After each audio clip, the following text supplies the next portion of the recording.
Mes amis, bonjour, j'espère que vous allez bien.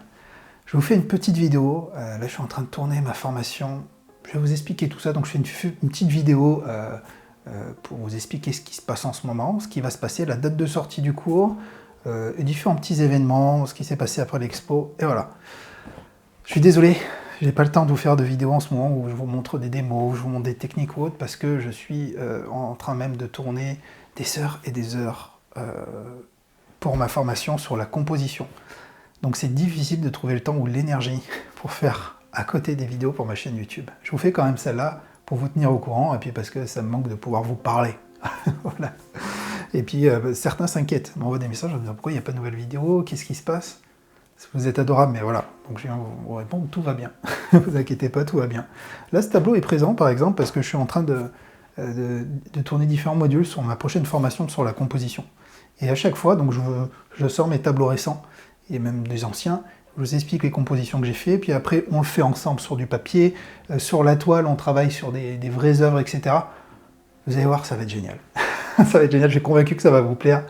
Là, je suis vraiment sorti de ma zone de confort pour vous faire cette formation sur la composition, parce que finalement, la composition, c'est un des éléments les plus importants, mais les plus négligés quand on fait de l'abstrait, quand on fait du contemporain. Je ne vais pas généraliser, mais de ce que je vois, c'est souvent le cas. Et moi le premier, j'ai mis tellement longtemps, et souvent encore, hein, j'oublie, de travailler ma composition en amont avant de me jeter sur la toile. Parce que j'ai une idée de couleur, parce que j'ai une idée de forme, d'accord, d'harmonie, etc. Et je me dis, j'ai plein d'idées, je sais comment je vais faire vibrer les couleurs, mais je pense même pas à ma composition, ou j'y pense mal. Et après, catastrophe. Alors que là, j'ai développé des méthodes qui sont adaptées hein, du figuratif, mais on va beaucoup plus loin. Et vous verrez, donc c'est plus de 10 heures de contenu, cette formation. Pour la date, parce qu'il y en a qui me demandent, ça y est, c'est acté, ça sort le 5 mars. Le 5 mars, voilà, ça sortira le 5 mars. Pour l'heure, ça sera sûrement 11 heures, comme je l'ai toujours fait. Et j'ai hâte de vous la présenter. J'ai hâte de vous la présenter, parce que moi, même de mon côté, forcément, je suis monté en compétence pour adapter à ma pratique à l'abstrait, au contemporain, les différents schémas possibles.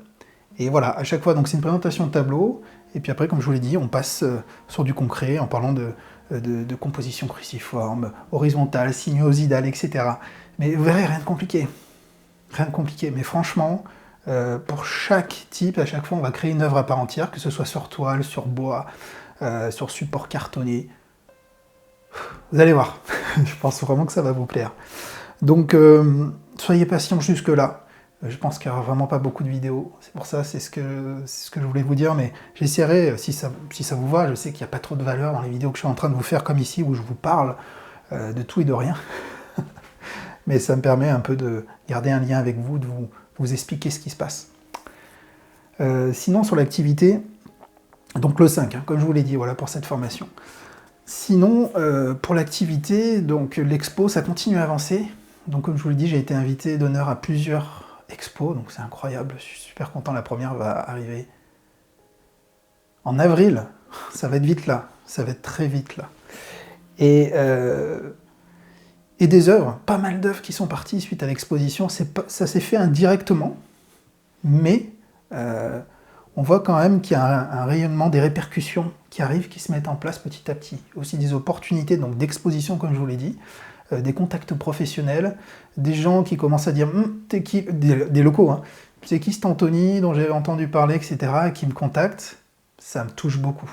Ça me touche beaucoup, et je vois qu'il y a quand même un rayonnement local assez rapide, finalement, qui peut se faire avec ce type d'événement. Donc je peux que vous encourager à faire des expos. Vraiment. Même si je vous en ai parlé hein, dans ma vidéo précédente, je vous invite à aller voir l'ascenseur émotionnel. C'est pas évident. Hein. C'est pas évident, les amis. C'est vrai qu'il y a cette excitation liée à l'arrivée de l'expo, toute l'énergie qu'on met pendant des mois à travailler sur des œuvres, à tout organiser, à acheter ce qu'il faut. Le jour J, où la pression monte encore plus, et le lendemain, tout retombe, et vous allez voir qu'il y a une espèce d'ascenseur émotionnel où tout va bien, et puis le lendemain, on se retrouve... On n'est pas bien. J'attendais ça chez les artistes ou dans le monde de la musique.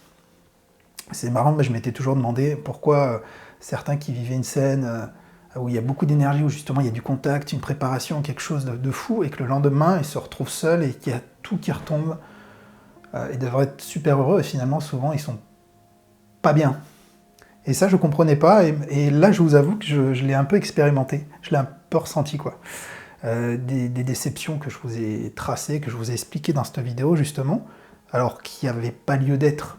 Voilà, donc c'est purement mental, mais voilà, c'est marrant. C'est des expériences qu'il faut vivre, faut quand même passer par là, je trouve. C'est très intéressant pour apprendre sur soi. Parce qu'on croit se connaître, mais finalement, non, mes amis. On est toujours capable de surprendre dans le bon et le mauvais sens, hein, généralement. Mais bon, voilà. J'ai totalement digressé, mais voilà. Donc les œuvres, là j'ai 8 tableaux. Alors, c'est pas que l'expo. C'est pas que l'expo, j'ai fait une petite remise que j'ai proposée à ceux qui suivent mon activité artistique. C'est-à-dire que j'ai plusieurs listes de diffusion, et il y a ceux qui me suivent de près d'un point de vue artistique, qui attendent la sortie de mes nouveaux tableaux, qui m'ont déjà commandé un tableau ou autre. Toutes ces personnes-là ont une remise pour les remercier, une remise de fidélité sur l'achat d'un ou plusieurs tableaux. Et donc ça m'a permis en 24 heures de faire 8 ventes. Voilà, je suis très content. Et là je vais donc je dois préparer tout ça. C'est pas mal de boulot aussi, mais je peux pas m'en plaindre, c'est super. Quand on est artiste peintre, arriver à vendre ses créations, c'est incroyable. Mais il faut pas croire que c'est facile. Là, le chiffre que je viens de vous donner peut donner l'impression que c'est magique. Non, c'est dur, mais des fois il y a des périodes où ça peut très bien marcher, et après pendant plusieurs mois vous pouvez ne rien vendre, voire pour certains plusieurs années. Donc voilà, c'est un choix à peser, et comme je le dis à chaque fois, le métier d'artiste peintre, je pense que ça reste de loin des métiers les plus durs. Alors il y en a qui vont me dire, mais qu'est-ce qu'il raconte? Je parle pas de pénibilité sur la création artistique, je parle de tellement tout le monde veut vendre des toiles, et les gens sont loin d'être leur priorité que d'acheter des tableaux. Bah, avant d'arriver à en vendre un, accrochez-vous mes amis, hein. C'est 10% de création et 90% de marketing, de communication, de rayonnement, c'est dur. C'est très dur. Autre info, donc en ce moment ma cote Akoun est actualisée, je croise les doigts en espérant que ça monte un peu. J'ai envoyé mes différentes factures. Alors pour ceux qui vont me demander en commentaire, j'anticipe un peu comment ça fonctionne la cote Akoun. J'ai fait une vidéo que vous trouverez sur ma chaîne très facilement où je vous explique. Il n'y a rien de magique, hein. Akoun va tout simplement, donc je leur envoie mes dernières factures, en espérant que les factures soient intéressantes, compte tenu la précédente fois où j'ai demandé ma cote. Donc normalement il y a une évolution logique. Les factures, les différentes expos faites, les récompenses obtenues, tout ce qui peut montrer votre notoriété, votre visibilité, votre popularité, voilà. Le nombre d'années de pratique, etc. Et c'est un tout. Vous donnez toutes ces informations à Akoun, vous les payez bien sûr, ils ne font pas ça gratuitement, c'est 120 €, sauf erreur. Et quelques jours après, ils vont vous dire, bon bah voilà, votre code pour un 15p, 15p, donc c'est un format, je vous laisserai regarder les dimensions exactes, je ne m'en rappelle plus, honte à moi. Et en fonction de ce format-là, vous avez une cotation, moi jusqu'ici elle était à 650 € pour un 15p. J'espère que ça va monter un peu, parce que c'est dans la suite logique des choses, et puis bah, la cote ça veut tout et rien dire. Comme je vous l'ai dit, c'est un indicateur pour ceux qui s'intéressent à votre travail, qui veulent savoir où vous vous situez, qui veulent un repère concret sur... voilà, c'est juste un indicateur. C'est pas parce que vous êtes coté, parce que ce mot il est galvaudé, dès que les gens entendent artiste peintre coté, ils se disent « Oh ouais, c'est du vent ». C'est-à-dire c'est pas parce que vous êtes coté que vous allez plus vendre, non.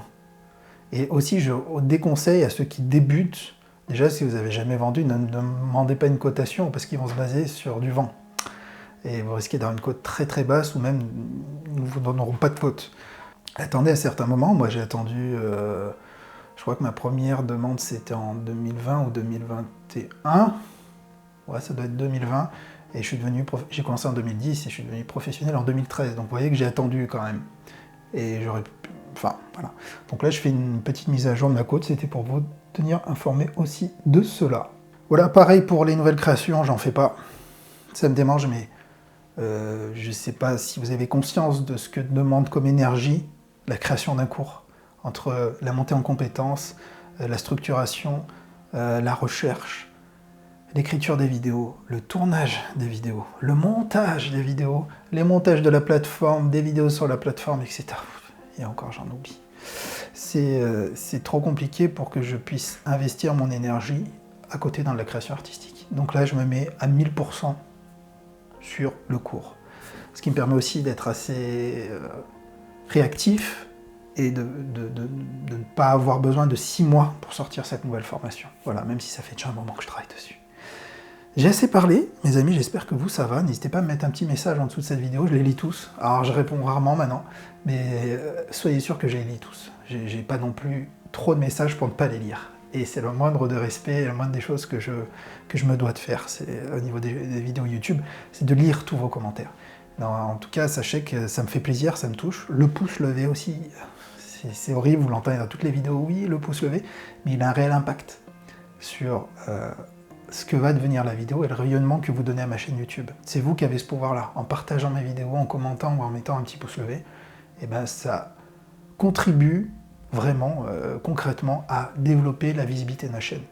Donc ben, je vous remercie pour ça, et voilà. Moi je vous dis à très bientôt. Dites-moi si vous voulez que je continue à faire des petites vidéos comme ça pendant les semaines, les jours qui suivent.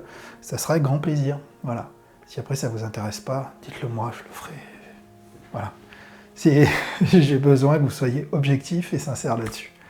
Merci beaucoup. Et puis des questions sur le cours aussi, n'hésitez pas. Peut-être que je craquerai pour vous donner d'autres informations au-delà de la date, si vous me posez des questions en description, en commentaire. Voilà. Merci mes amis, à très bientôt. Ciao, ciao.